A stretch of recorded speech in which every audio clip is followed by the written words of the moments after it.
안녕하세요, 뷰티비입니다. 이제 좀 비트코인이 오르는 것 같습니다.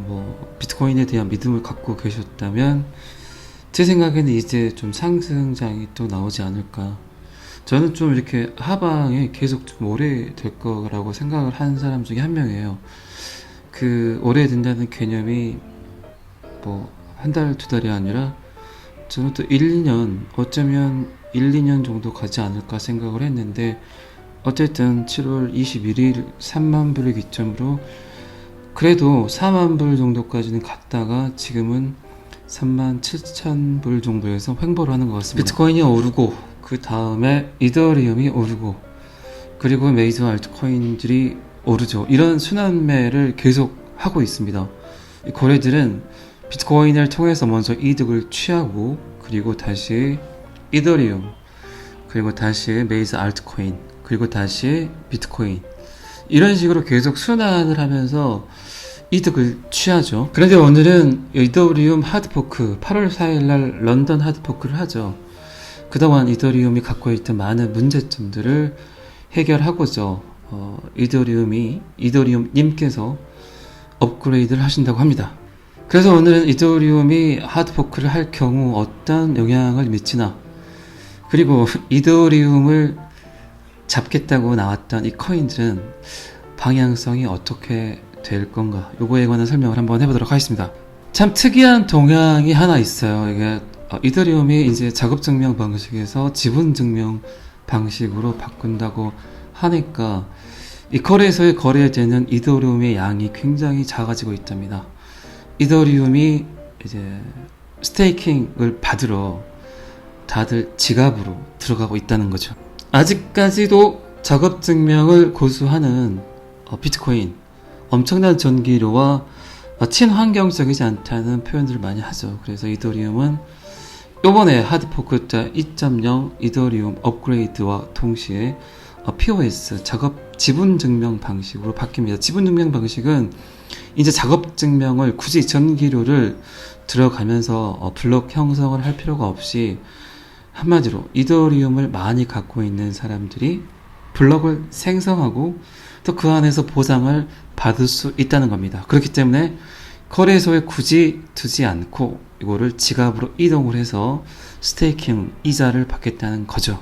제가 알기로는 32이더 정도 갖고 있으면 누구나 검증인이 돼서 블록을 생성하고 또 보상을 받을 수 있습니다. 이 초기에 검증자로 참고한 사람은 연 18% 정도의 이율로 수익을 얻을 것으로 추정이 되니까 굉장히 수익이 높죠. 그리고 이게 이더리움이 거래소에서 팔려나가지 않고 이제 지갑으로 스테이킹처럼 들어가 버리면 락이 걸리죠. 그러면은 희소성이 생기겠죠. 그러면 이더리움의 가격 상승이 동반되지 않나 싶습니다. 그리고 요즘 부쩍 이제 이더리움에 대한 관심들이 많아지고 있었죠. JP모건 같은 경우는 어쩌면 비트코인 그 이상의 가치를 실현할 수 있는 암호화폐가 이더리움이다라고 표현도 했고, 기관에서도 비트코인보다 오히려 이더리움을 선호하는 기관들이 점점 많아지고 있습니다. 이제 많이들 아시겠지만 비트코인은 디지털 골드다, 그리고 이더리움은 디지털 오일이다. 많이들 느끼시겠지만 디지털 골드 금 같은 경우는 그냥 어떤 가치에 대한 믿음 외에는 뭔가 산업 안에서 사용할 수 있는 것들이 별로 없거든요. 어떤 신뢰, 사람들이 인정하는 어떤 신뢰 기준이지 이게 전반적으로 어떻게 쓰인다는 어떤 그런 건 아닙니다. 그래서 비트코인을 디지털 골드라는 표현들을 많이 하죠. 이제 이더리움을 디지털 오일이라고 표현들을 많이 하는 이유가, 오일은 쓸모가 굉장히 많습니다. 오픈소스 하의 이더리움 스마트 컨트랙트 플랫폼은 누구나 이 오픈소스이기 때문에 이 이더리움 위에서 손쉽게 본인이 만들고자 하는 토큰을 만들 수가 있습니다. 그래서 디파이 토큰이라든가 NFT, 대체 불가 토큰도 거의 다가 이더리움화에 구동되는 것들입니다. 이렇게 되다 보니까 블록체인이 뭐야, 암호화폐가 뭐야 했던 기관들에서 비트코인을 이해하고 비트코인을 이해하다 보니까 이더리움이 뭘까 계속 궁금했던 거죠. 그런데 이더리움의 가치를 점점 느끼고 있다는 겁니다. 그래서 비트코인보다 이더리움을 많이 쓰겠구나. 그래서 이더리움을 매집하고 있다고 합니다. 그러니까 JP모건 같은 경우는 이더리움이 비트코인을 추월하지 않을까 이렇게 전망을 또 한다고 합니다. 한마디로 이더리움은 거래소 물량이 점점 줄어든다고 보면 됩니다. 어쨌든 이 제로금리 시대에 정말 최고의 투자처로 이자 수익과 또 이더리움화에 나타난 모든 토큰들의 어떤 가치가 상승됨에 따라 이런 수익이 플러스가 돼서 수익이 점점 커질 거라고 예상을 하고 있습니다. 아까도 말씀드렸지만 이더리움으로 시작된 이 디파이, 탈중앙 금융, 그리고 NFT, 대체불가 토큰, 이런 디파이 산업 분야가 성장을 함으로써 이더리움 가격 또한 같이 동반 상승할 거라고 생각을 하고요. 대표적인 디파이 코인들은 아시겠지만 유니스왑이라든가 체인링크, 그리고 테라 같은 경우는 김치코인이죠. 우리나라 코인이고, 그리고 메이커, 컴파운드, 신세틱스가 있는데 이 코인들이 구동되기 위해서는 분명히 이더리움이 필요하다는 겁니다. 그렇기 때문에 이더리움의 가치 상승은 지금 나열된 이 디파이 코인들과 함께 엄청난 성장을 할 거란 얘기죠. 비트코인을 까는 건 아니지만 요새 그 개그 프로 보면 그런 말들 많이 하잖아요. 그거 먹지도 못하는 걸 어디다 쓰게, 이런 말들 많이 하잖아요. 비트코인은 쉽게 말해서 먹지도 못하는 거, 이더리움은 정말 쓸데가 많고 맛있는 음식이라는 거. 유니스왑이라든가 체인링크는 탈중앙화 거래소 코인이고, 메이커나 컴파운드 같은 경우는 이자 지급을 위한 코인이고, 신세틱 같은 경우는 외환 거래나 그리고 주식 거래를 토큰으로 할 수 있게 만든 코인입니다. 전부 다 디파이 코인이죠. 탈중앙 금융 코인들. 이 모든 탈중앙 금융을 위한 코인들이 정상적으로 구동이 되기 위해서는 결국은 이더리움이 필요하다는 겁니다. 그리고 간단하게 설명하자면 NFT 토큰 같은 경우는 대체 불가 토큰, 모든 아날로그 자산을 디지털 자산화할 수 있다고 생각하시면 굉장히 편한 이해시고요. 좀 범접하기 힘들었던, 일반인들이 구매하기 힘들었던 고가의 미술품이라든가 뭐 강남의 빌딩, 이런 것들을 디지털 자산화해서 굉장히 소액으로도 거기에 대한 소유를 본인이 갖고 있을 수 있다는 겁니다. 그렇기 때문에 이거는 소유권에 관한 문제이기 때문에 이거와 똑같은 가치를 지닌 토큰이 있어서는 안 되겠죠. 그래서 등기비 등본과 같은 역할을 한다 그래서 대체 불가 토큰이라고 합니다. 지금 굉장히 전 세계적으로 샌드박스, 뭐 디센트럴랜드, 엔진코인, 기타 여러 NFT 토큰들이 트렌드죠, 트렌드. 정말 어떤 유명인이라든가 뭐 스포츠, 그리고 연예인, 그리고 예술 작가들, 많은 사람들이 NFT 토큰화해서 본인의 가치를 인정받는 시대가 지금 계속 이루어지고 있습니다.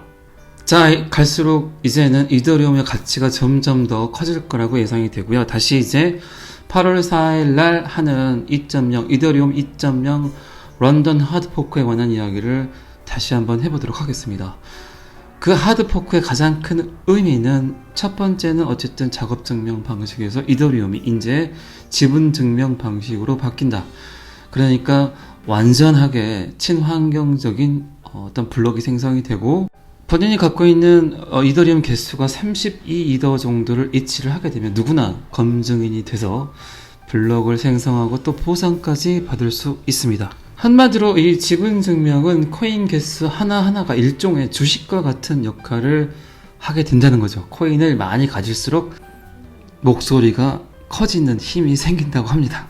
지금 많이들 알고 계시겠지만 탈중앙적 지분 증명 방식 같은 경우는 에이다라든가 코스모스 같은 코인들이 대표적인 코인입니다. 비트코인의 작업 증명 방식은 누가 봐도 상당히 좀 비효율적인 방식이지만 그 방식으로 또 오늘날 비트코인의 명성을 쌓았다고 할 수도 있겠죠. 아직까지도 이 블록체인 하면 정말 전통적인 작업 증명으로 이해하는 사람들이 굉장히 많다고 합니다.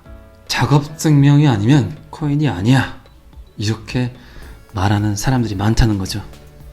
어쨌든 지분 증명 방식은 탄소 배출을 하지 않는 전 세계적 환경적 트렌드이기도 합니다. 이렇게 되니까 기존의 작업 증명 방식으로 블록을 생성하고 거기에 대한 어떤 이더리움을 받았던 이더리움 채굴자들의 반발이 심했겠죠. 그래서 수수료도 굉장히 저렴해진다고 합니다. 이더리움 가스비 같은 경우는 굉장히 말들이 많았죠. 너무 비싸기 때문에. 근데 이렇게 저항들을 했던 채굴자들이 이더리움을 소각시킴으로써 이더리움의 희소성이 발생을 하니까 반기를 들지 않았다고 합니다. 그래서 이런 소각으로 이더리움의 가격이 상승이 예측되어서 저항을 멈춘 것으로 보인다고 합니다. 아직까지는 조용히 8월 4일 런던 하드포크가 그대로 진행이 될 것 같습니다. 자, 그러면 이더리움이 업그레이드를 해요. 가스비도 줄이고 지분 증명 방식으로 바뀌고, 그리고 심지어 작업 증명 방식이었기 때문에 비트코인과 똑같이 블록 안의 거래량도 제한적이었고 트랜잭션 시간이 너무나 느렸던 건 사실이에요. 근데 이게 업그레이드를 통해서 점점 좋아지고 있습니다.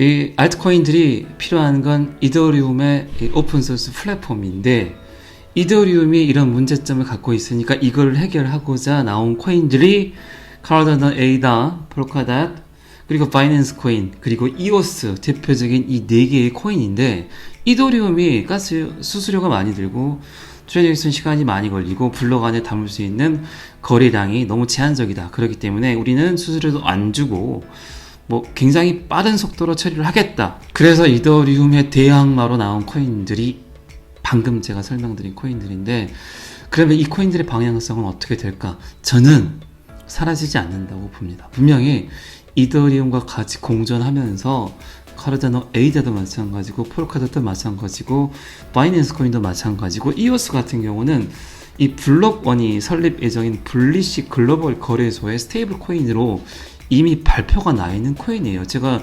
이오스에 관한 이야기를 몇 번 이야기 드렸습니다만, 정말 이오스는 앞으로 굉장히 개떡상할 코인 중에 하나, 다시 한번 제가 말씀드리겠습니다. 분명히 비트코인은 디지털 골드입니다. 어떤 기술적인 메커니즘이나 프로토콜 자체로는 굉장히 딸린 코인이에요.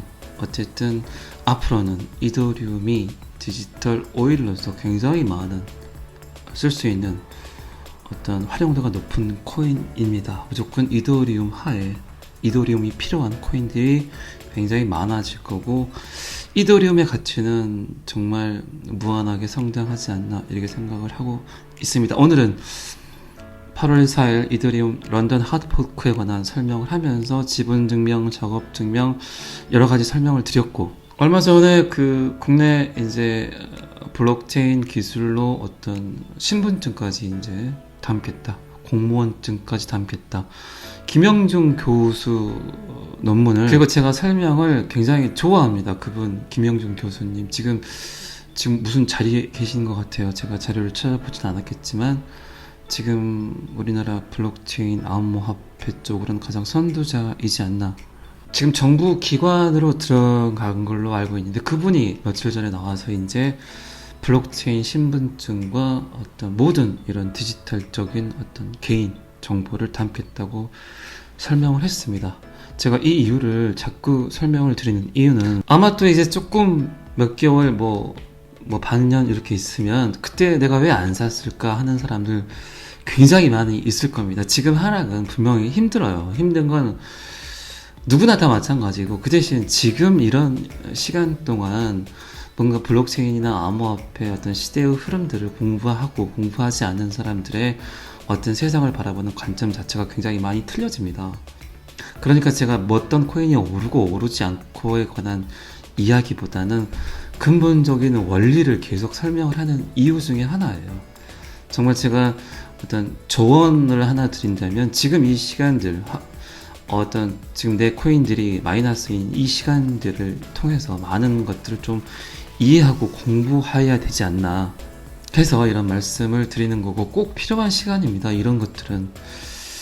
그렇기 때문에 좀 더 좀 심도 있게 좀 들여다보시고 그렇게 하셨으면 좋겠습니다. 오늘은 여기까지 하겠습니다. 구독과 좋아요는 항상 저를 힘나게 합니다. 다들 힘드시겠지만 좀만 더 참으시면 정말 내가 정말 좋은 투자를 했구나 했을 때가 분명히 올 겁니다. 걱정하지 마시고 좀만 더 견디시기 바랍니다. 제가 자신 있게 말씀드리지만 이 떨어지는 건 3개월, 4개월이지만 복구는 일주일이면 되는 게 암호화폐입니다.